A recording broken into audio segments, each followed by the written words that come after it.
Alors que je faisais des heures supplémentaires pour payer notre mariage, ma fiancée voyait son ex en secret. Je ne me suis pas disputé, je n'ai pas supplié, j'ai simplement tout annulé. Bonjour, je m'appelle Mathieu, 32 ans. Je travaille comme analyste logistique pour une entreprise de logistique maritime à Lyon, et mes semaines sont généralement remplies de tableurs, de planning portuaire et d'appels tardifs avec des gens de fuseaux horaires différents. Je ne suis pas riche, mais je suis stable, et je suis le genre de personne qui paie ses factures en avance et conserve les reçus. Ma fiancée est Léa, 29 ans. Nous sommes ensemble depuis 3 ans, fiancés depuis 8 mois, et nous louons un appartement de 3 pièces ensemble. Nous partagions les tâches ménagères, et jusqu'à récemment, je pensais que nous partagions aussi le stress de manière assez équilibrée. Le mariage était prévu pour le début de l'été. Pas énorme, environ 70 personnes, mais pas bon marché non plus. Léa voulait que ça ait l'air cher sans être appelé cher. Elle avait des opinions sur tout, jusqu'à l'épaisseur du papier d'invitation et si les chaises avaient l'air trop basiques sur les photos. Je peux gérer les opinions. Ce qui est devenu lassant, c'est la manière dont elle les exprimait, comme si chaque prestataire avait de la chance qu'elle les considère. J'ai accepté de faire des heures supplémentaires parce que ça me semblait plus propre que d'avoir des dettes.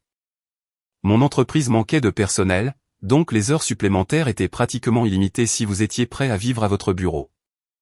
J'en ai fait des soirs supplémentaires, quelques samedis. Je me disais que c'était temporaire et que c'était pour nous. Léa disait qu'elle appréciait, mais ses actions montraient plus qu'elle appréciait les résultats. Elle me demandait ce que j'avais gagné cette semaine et évoquait immédiatement des améliorations, de meilleures fleurs, un forfait bar plus important, un autre photographe parce que celui que nous avions réservé avait un problème d'ambiance. Si j'hésitais, elle roulait des yeux et disait que j'agissais comme un pauvre. À la maison, elle était constamment sur son téléphone, pas d'une manière normale de faire défiler, plus comme des inclinaisons rapides de l'écran quand je passais, puis un grand sourire devant quelque chose, puis un visage impassible quand je demandais ce qui était si amusant. Elle a également commencé à se pomponner davantage pour des courses aléatoires, maquillage complet pour aller chercher les courses, parfum un mardi après-midi alors qu'elle disait qu'elle allait juste prendre un café avec une amie. Je ne l'ai accusée de rien parce que je n'avais rien de concret et que je ne suis pas intéressé à être le type qui interroge sa partenaire comme un policier. Mais j'ai commencé à remarquer des schémas, et une fois que vous remarquez des schémas, soit vous les ignorez, soit vous commencez à les suivre. La semaine dernière, je suis rentré après une journée de 12 heures et j'ai vu son ordinateur portable ouvert sur le canapé. Une notification a surgi et a disparu rapidement. Mais j'ai attrapé le nom, Nicolas. Je connais ce nom parce que Nicolas est son ex-compagnon. Celui qu'elle appelle toxique. Celui dont elle dit avoir tiré des leçons. Celui qu'elle a promis d'avoir bloqué partout. Je suis resté là une seconde de plus que je n'aurais dû. Et Léa est entrée de la cuisine et m'a reproché de planer comme un bizarre. Je lui ai dit que j'étais juste fatigué, ce qui était vrai, mais maintenant je n'arrête pas de penser à la raison pour laquelle un ex qui est bloqué apparaîtrait sur son écran. Le lendemain matin, je n'en ai pas parlé. J'ai préparé le café, mon déjeuner, et je suis parti comme d'habitude. Léa a à peine levé les yeux de son téléphone. Elle m'a demandé si je pouvais lui envoyer l'identifiant du portail du lieu du mariage parce qu'elle voulait revérifier le plan de table. Non pas parce que quelque chose n'allait pas, juste parce qu'elle aime faire tourner les problèmes jusqu'à en inventer un. Au travail, j'ai essayé de me concentrer, mais mon cerveau ne cessait de rejouer cette notification. Nicolas, un nom qui ne devrait plus exister dans notre vie. Vers midi, Léa m'a envoyé un SMS avec une liste de choses qu'elle voulait améliorer, une autre dégustation de gâteau parce que celui que nous avions essayé était trop simple, des serviettes en lin au lieu de papier. Un photomaton parce que le mariage de sa cousine en avait un et ça avait l'air amusant. J'ai répondu par un simple « on peut en parler ce soir ».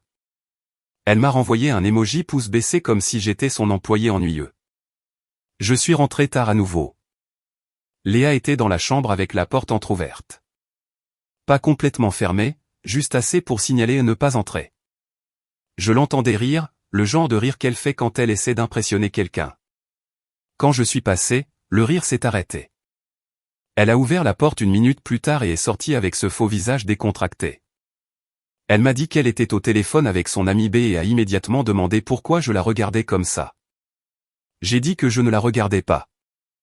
Elle a haussé les épaules et a dit peu importe puis a demandé si j'avais récupéré le reçu de la compte pour le fleuriste. Je lui ai rappelé que je l'avais payé en ligne la semaine dernière. Elle a roulé des yeux et a dit « Je sais, j'aime juste avoir des copies papier parce que tu oublies des choses. » C'était nouveau aussi. De petites piques sur ma fiabilité alors que je finançais la quasi-totalité de la production. Après le dîner, elle a pris une douche et a laissé son téléphone sur le comptoir. Je ne l'ai pas pris. Je n'en avais pas besoin. Je ne suis pas fier de la pensée qui a suivi, mais je ne vais pas non plus prétendre que je suis au-dessus de ça. J'ai regardé son ordinateur portable à nouveau. Je n'ai pas ouvert ses messages. Je n'ai pas eu besoin de pirater quoi que ce soit. Elle avait laissé un onglet ouvert avec son email, et il y avait une confirmation d'un restaurant que je reconnaissais. Pas un restaurant où elle et moi étions jamais allés, une réservation pour 2. Le nom sur la réservation était Léa. La note disait « de table anniversaire si possible ». Anniversaire. J'ai vérifié la date. C'était pour la nuit suivante, quand elle m'avait dit qu'elle allait à un dîner d'affaires. Mon estomac s'est glacé, mais mon visage est resté calme. J'ai pris une photo de l'écran avec mon propre téléphone. Puis j'ai refermé l'ordinateur portable exactement comme je l'avais trouvé et je suis allé au salon comme si de rien n'était. Quand Léa est sortie de la salle de bain, elle était de bonne humeur. Trop bonne. Elle m'a embrassé sur la joue et a demandé si mon chèque d'heures supplémentaires était arrivé. J'ai dit que ce serait pour vendredi. Elle a souri et a dit « Parfait. Alors nous pourrons enfin bloquer les derniers paiements et arrêter de stresser. » J'ai hoché la tête. Dans ma tête, quelque chose s'est mis en place. Pas le genre dramatique, le genre pratique, le genre qui vous fait commencer à penser en liste, prestataire, acompte, fenêtre de remboursement, ce qui est annulable et ce qui ne l'est pas. Je ne l'ai pas confronté cette nuit-là. Je l'ai juste laissé parler de housse de chaise et d'éclairage pendant que je décidais tranquillement que je n'allais pas épouser quelqu'un qui avait un dîner d'anniversaire réservé avec son ex-compagnon derrière mon dos. Le lendemain, j'ai travaillé normalement, mais j'ai fait plus attention à l'horloge que d'habitude. La réservation de Léa était pour 20 heures. Elle m'avait dit que le dîner d'affaires commençait vers 19 heures. Vers 18h30, elle m'a envoyé un SMS disant qu'elle serait probablement en retard parce que son équipe avait décidé d'essayer un nouvel endroit de l'autre côté de la ville. Elle a ajouté un emoji rire et a dit « Souhaite-moi bonne chance pour survivre 3 heures de potin de bureau ». J'ai répondu par un simple pouce levé. Puis j'ai ouvert la photo que j'avais prise de son ordinateur portable la nuit précédente. Le restaurant n'était pas de l'autre côté de la ville. Il était à 15 minutes de notre appartement. Ce détail comptait plus pour moi que la tromperie elle-même. La tromperie est déjà mauvaise. Mentir de manière éhontée en le faisant est pire. J'ai terminé mon service et je suis rentré chez moi au lieu de me diriger vers le restaurant. Je voulais voir ce qu'elle faisait quand elle pensait que personne ne regardait. À 19h15, je me suis garé dans la rue de notre immeuble. Les fenêtres de notre appartement donnaient sur la route et les lumières du salon étaient allumées. À 19h25, la porte d'entrée s'est ouverte et Léa est sortie. Dîner d'affaires. Léa était très différente de la Léa que j'avais vue ce matin-là. Elle portait la robe rouge qu'elle réservait habituellement aux mariages et aux événements formels. Maquillage complet, cheveux coiffés, le parfum qu'elle n'utilise que lorsqu'elle veut attirer l'attention. Elle s'est regardée dans le reflet de son écran de téléphone avant de fermer la porte à clé. Puis elle s'est dirigée vers le coin et a appelé un taxi. Aucune hésitation, aucune précipitation. Elle avait l'air excitée. J'ai attendu environ 10 minutes avant de démarrer la voiture. Non pas parce que j'essayais de la suivre comme un détective. Honnêtement, je voulais juste la confirmation que mon cerveau n'inventait pas une histoire à partir d'un simple email. Le restaurant était facile à trouver. Lyon n'est pas une ville géante et l'endroit était suffisamment populaire pour que les tables extérieures soient presque pleines. Je me suis garé de l'autre côté de la rue et j'ai attendu. À 20h pile, Léa est sortie d'une voiture et s'est dirigée vers l'entrée. Un homme était déjà là. Je l'ai reconnu instantanément, même si je n'avais vu que des photos auparavant. Nicolas, il ressemblait exactement au type dont Léa se plaignait autrefois. Beaux cheveux, chemise moulante, le genre de sourire qui fonctionne sur les gens qui veulent être impressionnés. Ils ne se sont pas salués comme de lointaines connaissances. Ils se sont étreints, le genre d'étreinte qui dure un peu trop longtemps pour des gens qui sont censés se détester. Puis ils sont entrés ensemble. Je suis resté dans la voiture pendant environ 5 minutes après ça, sans colère, sans trembler, juste très calme. Parce qu'à ce moment-là, la situation était simple. Ma fiancée avait un dîner d'anniversaire avec son ex-compagnon pendant que je faisais des heures supplémentaires pour payer le mariage. Elle ne cessait de demander des améliorations. Alors, je suis rentré chez moi et j'ai commencé à ouvrir tous les contrats de mariage que nous avions enregistrés sur mon ordinateur. La plupart des gens pensent que le pire moment est de surprendre quelqu'un en train de tromper. Pour moi, ce fut leur calme qui a suivi. Je me suis assis à la table de la cuisine avec mon ordinateur portable et j'ai commencé à ouvrir les contrats, lieu, traiteur, photographe, fleurs, digi, location. Chacun avait ses propres conditions concernant les acomptes et les fenêtres d'annulation. Le lieu était le plus important, 30% payé d'avance. 20% supplémentaire du 2 mois avant la date. Nous étions encore juste dans la fenêtre où le deuxième paiement n'avait pas encore été traité. Cela comptait. J'ai fait une simple liste sur papier, nom du prestataire, montant de l'acompte, politique de remboursement, contact d'annulation. Cela ressemblait étrangement au travail, juste un problème avec des chiffres et des délais. Vers 21h30, Léa m'a envoyé un SMS. Elle a dit que le dîner d'affaires traînait en longueur et qu'elle allait peut-être prendre un verre après avec l'équipe. Elle a ajouté un emoji fatigué comme si elle en souffrait. J'ai regardé le message pendant quelques secondes, puis j'ai posé le téléphone. 10 minutes plus tard, j'ai envoyé un email au coordinateur du lieu. Je suis resté bref et professionnel, circonstances personnelles. Mariage annulé. Veuillez confirmer le montant du remboursement selon les termes du contrat. Ensuite, le photographe. Le racompte était non remboursable, mais la date pouvait être libérée si un préavis suffisant était donné. J'ai envoyé le même message. Le traiteur était une situation de remboursement partiel selon le timing. Nous étions encore assez loin pour que ce soit principalement sûr. Au moment où j'ai terminé le troisième email, mon cerveau était entièrement passé en mode logistique. Je ne pensais pas à Léa assise dans ce restaurant, riant avec son ex-compagnon. Je pensais à combien d'argent je pouvais récupérer avant que quoi que ce soit ne devienne définitif. À 22h15, mon téléphone a vibré à nouveau. Un autre message de Léa. Elle a demandé si je pouvais transférer 2000 € de notre épargne commune vers le compte du mariage parce que le décorateur avait besoin d'une confirmation pour l'éclairage amélioré. Ce message m'a fait rire. Pas bruyamment, juste un rire court et discret qui m'a même surpris. Pendant qu'elle avait un dîner d'anniversaire avec Nicolas, elle dépensait encore activement mon argent d'heures supplémentaires pour le mariage qu'elle ne prenait apparemment pas assez au sérieux pour rester fidèle. Je n'ai pas répondu tout de suite. Au lieu de cela, j'ai ouvert le contrat du décorateur et j'ai vérifié la clause d'annulation, non remboursable une fois l'approbation finale de la conception soumise. Je me suis connecté au portail du prestataire et j'ai vu que Léa avait déjà approuvé le forfait d'éclairage amélioré plus tôt cet après-midi. Bien sûr, elle l'avait fait. À ce moment-là, le dernier doute a disparu. Ce n'était pas de la confusion ou des sentiments mitigés ou une erreur émotionnelle. C'était quelqu'un de parfaitement à l'aise de vivre deux vies différentes en même temps. Alors, j'ai fini d'envoyer le reste des emails d'annulation. Puis je me suis connecté au site web du mariage et j'ai changé le mot de passe. Une fois les emails envoyés et le mot de passe du site web changé, l'appartement semblait étrangement silencieux. Pas paisible, juste vide d'une manière pratique, comme un endroit que vous savez déjà que vous êtes sur le point de quitter.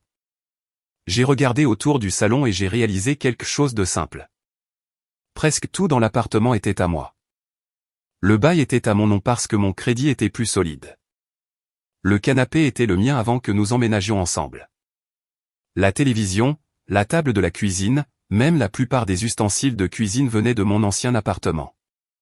Léa avait apporté des vêtements, des produits cosmétiques, des décorations et une collection de plantes qu'elle oubliait régulièrement d'arroser. Donc, la prochaine étape logique semblait évidente. J'ai commencé à rassembler ses affaires, pas de manière colérique. Pas de lancer ou de geste dramatique. J'ai pris 2 des grandes boîtes de rangement du placard et je les ai portées dans la chambre. Son côté du placard était facile, robe d'abord, chaussures ensuite, sac à main après. J'ai plié ce qui avait du sens de plier et j'ai posé le reste à plat. Les cartons se sont remplis plus vite que prévu. Pendant que je travaillais, mon téléphone a vibré à nouveau. Léa a envoyé une photo d'un cocktail. La légende disait de pot de survie de l'équipe. Le logo du restaurant était visible sur la serviette dans le coin de la photo. Le même restaurant que celui de la réservation. Elle ne l'avait soit pas remarqué, soit ne s'en souciait pas assez pour le recadrer. Je n'ai pas répondu. Au lieu de cela, je suis allé à la salle de bain et j'ai vidé la moitié du meuble. Trousse de maquillage, outils de coiffure, flacons de produits de soins qui coûtaient plus cher que mes courses hebdomadaires. Tout est allé dans une autre boîte. Le processus a duré environ 1 heure. Au moment où j'ai terminé, les cartons étaient soigneusement empilés près de la porte d'entrée.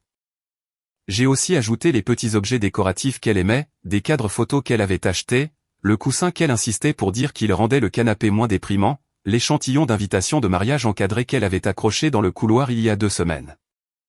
En voyant celui-là, j'ai failli faire une pause. Presque. Je l'ai décroché du mur et je l'ai placé sur le dessus des cartons.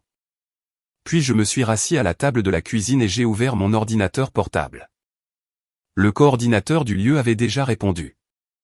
Annulation confirmée. Acompte partiellement remboursable moins les frais administratifs. Ce seul email m'a fait économiser près de 6 000 €. Je me suis appuyé sur ma chaise et j'ai regardé la pile de cartons près de la porte.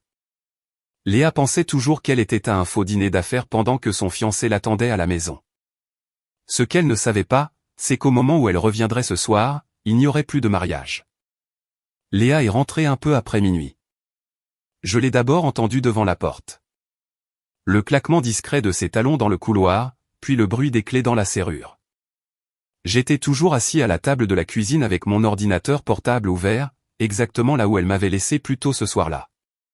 Quand elle est entrée, la première chose qu'elle a remarqué, ce sont les cartons, 4 d'entre eux soigneusement empilés à côté de la porte, ses manteaux pliés dessus, l'invitation de mariage encadrée posée juste devant. Elle a figé pendant environ 2 secondes. Puis son visage s'est tordu d'irritation au lieu de confusion. Elle a demandé ce que diable cela était censé être. Je lui ai dit calmement que j'avais fait ses affaires pour qu'elle puisse les emporter ce soir. C'est là que l'attitude a commencé. Elle a laissé tomber son sac à main sur le comptoir et a commencé à parler vite comme elle le fait quand elle pense pouvoir imposer sa conversation. Elle a dit que j'étais dramatique. Elle a demandé si c'était parce qu'elle était en retard. Elle a dit que les gens normaux ne font pas les affaires de quelqu'un comme un psychopathe juste à cause d'un dîner d'affaires.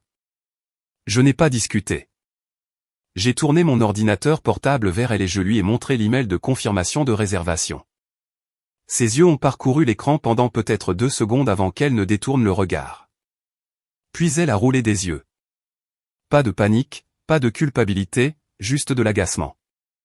Elle a dit que Nicolas était juste quelqu'un qu'elle avait rencontré récemment et qu'ils avaient décidé de se rattraper. Elle a dit que la note anniversaire était probablement quelque chose que le restaurant avait ajouté automatiquement. Elle a dit que j'exagérais et que je me ridiculisais. J'ai écouté tout le discours sans l'interrompre. Quand elle a eu fini, je lui ai dit que j'avais déjà annulé le mariage. Ce fut le premier moment où elle a vraiment semblé choquée. Ses sourcils se sont levés et elle a demandé ce que je voulais dire par annuler. Je l'ai expliqué lentement, lieu, traiteur, photographe, site web, tout. Pour la première fois cette nuit-là, elle a cessé de parler. Puis elle a posé la seule question qui semblait l'intéresser, qu'en est-il des acomptes ?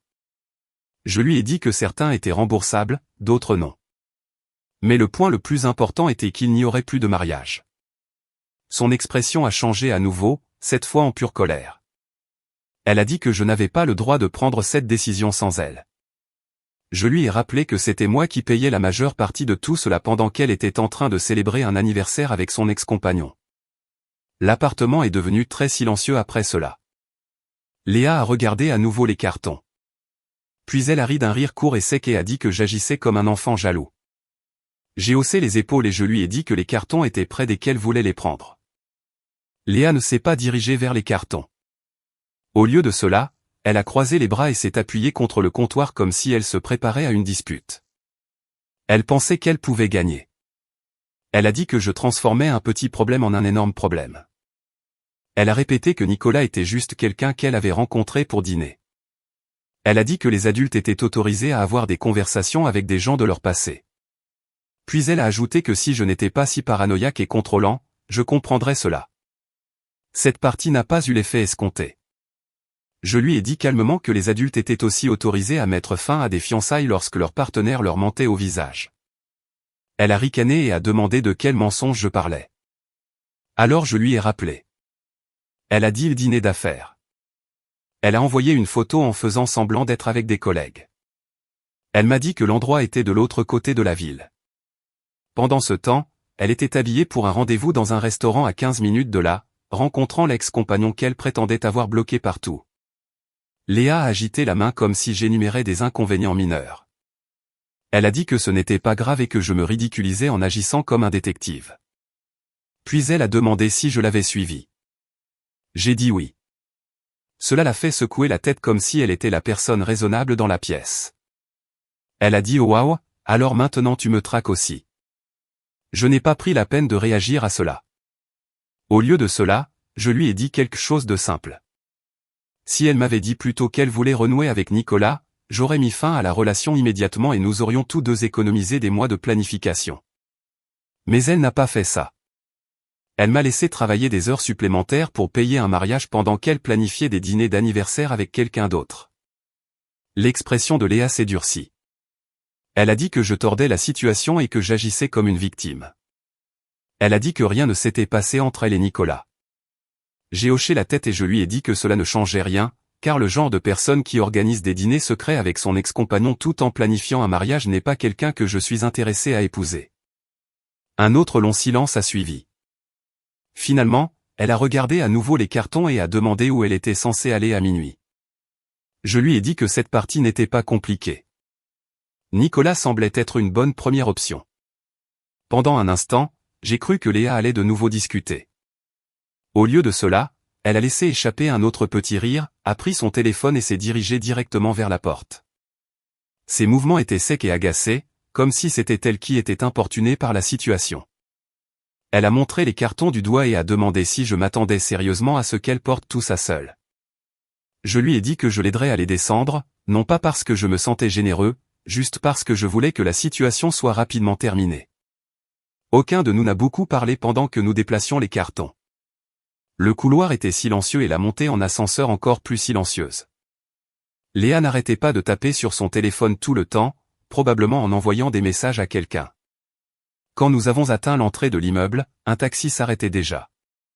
Cela a répondu à la question de savoir où elle comptait aller. Nous avons placé les cartons près de la voiture. Le chauffeur est sorti et a ouvert le coffre. Léa a d'abord poussé les petits sacs, puis s'est tournée vers moi. Elle ne s'est pas excusée. Elle n'a rien expliqué. Elle a juste secoué la tête comme si j'étais la personne déraisonnable. Puis elle a dit que je regretterais d'avoir réagi de la sorte une fois que je me serais calmé. Je lui ai dit que non. Elle a roulé des yeux une dernière fois et est montée dans la voiture. Le chauffeur a fermé le coffre, est remonté au volant et la voiture est partie. C'est tout. Pas de scène dramatique, pas de cris dans la rue, juste une voiture silencieuse disparaissant dans la rue avec 4 cartons et ma désormais ex-fiancée à l'intérieur. Je suis resté là quelques secondes, principalement parce que la rue semblait étrangement vide après que la porte se soit refermée. Puis je suis remonté à l'étage. L'appartement semblait déjà différent. Pas mieux exactement, juste plus clair. Je suis allé dans la chambre et j'ai remarqué que le placard semblait avoir la moitié de sa taille plus tôt ce soir-là. La première chose que j'ai faite a été de m'asseoir sur le canapé et d'ouvrir mon téléphone. Léa avait déjà envoyé 3 messages. Le premier disait que j'étais fou. Le second disait que nous devions parler comme des adultes. Le troisième disait qu'annuler le mariage sans en discuter était de l'abus financier. Je les ai lus une fois, puis j'ai bloqué son numéro. Après cela, je l'ai bloqué sur toutes les applications que nous utilisions, messages, réseaux sociaux, même la discussion de groupe de planification de mariage partagé. Le silence qui a suivi a été immédiat. Pour la première fois de toute la journée, il n'y avait pas de notification, pas de dispute en attente, pas d'explications attendues de ma part, juste le calme. Le lendemain matin, je me suis réveillé plus tôt que d'habitude, non pas à cause du stress ou d'une spirale émotionnelle dramatique. Mon cerveau était déjà en train de passer en revue les conséquences pratiques. La première chose que j'ai faite a été de vérifier mes emails. Quelques réponses de prestataires étaient arrivées pendant la nuit. Le photographe a confirmé que la date avait été libérée. Le traiteur a accusé réception de l'annulation et a expliqué le calendrier de remboursement. Le DJ a envoyé un court message disant qu'il comprenait et espérait que tout s'arrangerait. Pas de drame, juste des affaires. J'ai préparé le café et me suis rassis à la table de la cuisine, passant tout en revue un par un. Remboursement, solde restant, compte à clôturer. Cela ressemblait beaucoup à un nettoyage après un projet annulé à mi-chemin. Vers 9 heures du matin, j'ai commencé à recevoir des messages de personnes qui n'étaient pas bloquées. La cousine de Léa a envoyé un message en premier, puis une de ses amies, puis ma propre sœur. Apparemment, Léa avait déjà commencé à dire aux gens que le mariage était soudainement annulé et que je l'avais jeté de l'appartement au milieu de la nuit. Je n'étais pas surpris. Les gens comme Léa agissent vite quand ils veulent contrôler le récit. Ma sœur m'a appelé au lieu d'envoyer un SMS. Elle a demandé si tout allait bien et ce qui s'était réellement passé. Je lui ai raconté la version courte. J'ai dit que Léa avait dîné avec son ex-compagnon en faisant semblant d'être à un événement professionnel et que j'avais annulé le mariage quand je l'ai découvert. Ma sœur est restée silencieuse pendant environ 2 secondes avant de dire oui, ça colle bien. Elle n'avait jamais entièrement fait confiance à Léa, non pas à cause de quelque chose de dramatique, juste de petites choses de personnalité qui la froissaient toujours. Une fois l'appel terminé, j'ai envoyé un court message aux 2 familles dans la discussion de groupe du mariage. Rien d'émotionnel, juste des faits. J'ai écrit que le mariage avait été annulé en raison de circonstances personnelles et que les prestataires avaient déjà été informés. Je me suis excusé pour le désagrément et j'ai remercié tous ceux qui avaient prévu de voyager. Puis j'ai quitté le groupe. Environ 20 minutes plus tard, j'ai reçu un appel d'un numéro que je ne reconnaissais pas. J'ai répondu parce que parfois les prestataires appellent depuis des lignes aléatoires. C'était Léa, pas directement. Elle utilisait le téléphone de quelqu'un d'autre.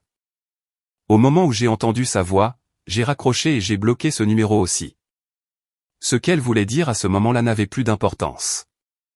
Le mariage était déjà terminé. L'appartement était de nouveau silencieux. Et pour la première fois depuis des mois, je n'avais pas à calculer combien d'heures supplémentaires je devais travailler pour rendre quelqu'un d'autre heureux. Le reste de cette semaine s'est installé dans une étrange sorte de normalité. Le travail est resté chargé, ce qui a honnêtement aidé. La logistique ne s'arrête pas parce que votre vie personnelle s'effondre. Les navires arrivent toujours. Les horaires se brisent toujours. Quelqu'un doit toujours déterminer où les conteneurs doivent aller ensuite. Pendant les pauses déjeuner, j'ai terminé de clôturer la situation du mariage. La plupart des prestataires ont été professionnels. Le lieu a traité le remboursement partiel. Le traiteur a confirmé l'annulation du solde restant. Le DJ a envoyé un court message disant qu'il comprenait et espérait que tout se passerait bien. Pas de drame, juste des affaires. Au total, j'ai perdu un peu d'argent, mais beaucoup moins que si j'avais attendu un mois de plus. Cela seul a confirmé que j'avais pris la décision au bon moment. Léa a essayé de me joindre de plusieurs autres manières pendant les premiers jours. Un deuxième numéro inconnu a appelé une fois. Un email est arrivé d'une adresse que je ne reconnaissais pas et qui était clairement la sienne. Le message disait que nous devions parler comme des adultes et que je détruisais 3 ans pour rien. Je n'ai pas répondu. J'ai bloqué l'email et je suis passé à autre chose. Quelques jours plus tard, un de nos amis communs m'a envoyé un court message. Pas vraiment des ragots, juste une mise à jour. Apparemment, Léa était déjà publiquement de nouveau en contact avec Nicolas. Ils avaient été vus ensemble 2 fois cette semaine. Selon l'ami, Léa disait aux gens que la fin du mariage était probablement pour le mieux parce que nous n'étions de toute façon jamais vraiment compatibles. Cela ne m'a pas dérangé. Au contraire, cela a simplifié les choses car cela signifiait que la version de l'histoire qu'elle voulait que les gens croient s'éloignait déjà de la réalité. Pendant ce temps, ma réalité était simple. L'appartement était plus calme. Mon emploi du temps est revenu aux heures normales au lieu des heures supplémentaires constantes. L'argent qui allait auparavant dans un fonds de mariage est resté sur mon propre compte. Environ 2 semaines plus tard, j'ai retiré la dernière pièce restante de la planification du mariage, un dossier sur mon ordinateur portable intitulé « Au mariage de juin ». Je l'ai regardé une seconde, puis je l'ai supprimé. Pas de colère, pas de grand moment émotionnel, juste une décision terminée. Avec le recul, la partie sur laquelle les gens continuent de me poser des questions est pourquoi je n'ai pas pu discuter ou essayer de résoudre les choses. La réponse honnête est simple, une fois que quelqu'un est à l'aise de vous mentir au visage pendant que vous construisez un avenir ensemble, l'avenir est déjà parti. Tout ce que j'ai fait, c'est d'arrêter de prétendre qu'il était toujours là. Au revoir.